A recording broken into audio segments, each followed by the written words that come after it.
Dans ce garage, des meubles de famille accumulés au fil des ans. Aujourd'hui, Jean-Claude et sa femme ont choisi de s'en séparer. Pour cela, ils ont fait appel à la ressourcerie Gaillarde.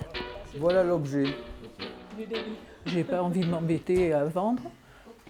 Ça me rapportera rien. Hein, je serai pas plus riche à la fin de l'année. Donc je préfère que ça profite à quelqu'un qui en aura besoin, puisque c'est le but de l'association. Déménager un piano, c'est dans les cordes de cette équipe de la deuxième chance.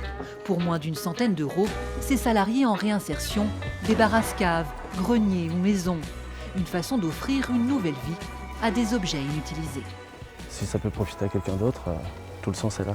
Ça repart dans un circuit, c'est repris, de nouvelles personnes s'en servent et moi je trouve ça beau, quoi. De retour à la ressourcerie, chaque objet est déchargé, pesé, étiqueté avant d'être orienté. Les plus endommagés vont directement au recyclage. Les pièces dignes d'être réemployées, comme ce piano, partent à la boutique.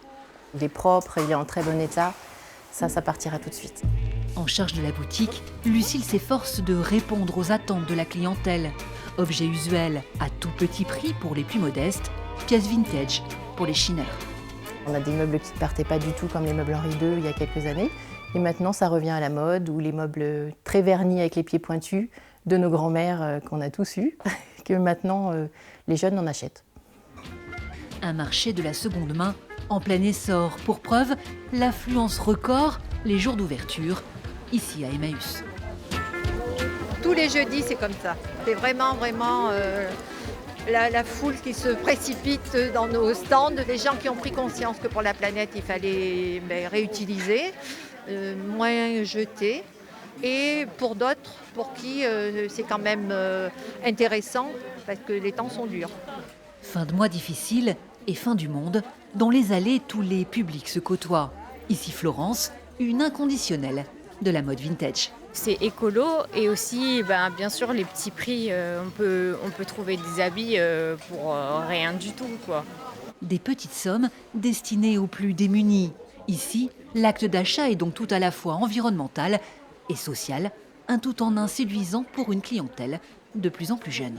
Je suis de plus en plus attiré par la seconde main parce qu'on recycle et ça nous permet de trouver des petites choses qu'on ne trouve pas dans le commerce en temps normal.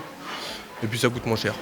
Fort de cet engouement, l'association de l'Abbé Pierre déménagera prochainement pour voir plus grand. Et voilà pour vous. Merci.